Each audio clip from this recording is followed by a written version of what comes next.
Bring in Nicole DeBoer now, criminal defense attorney in Tech. 120 days, that's it for this guy? That's all they can do?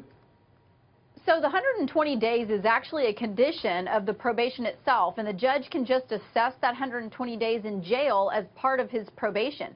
So that's why that particular option is available to the court. It's actually not something that would necessarily happen if his probation were revoked or ended.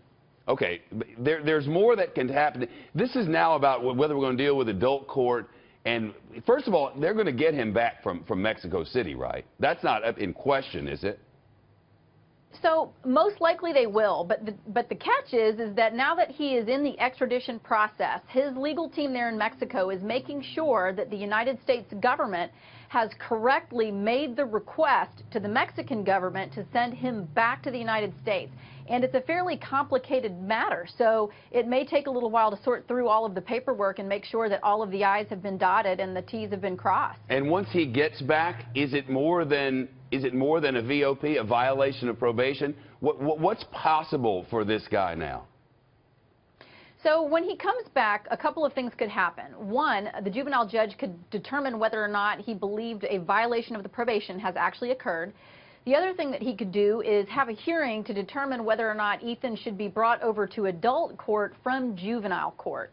And the two different scenarios actually bring about different results. In the probation situation, they can only keep him until April. If he is sent over to adult court, then he can be treated as an adult, and they can deal with any new probation violation claims that are made at that point. I don't know about you.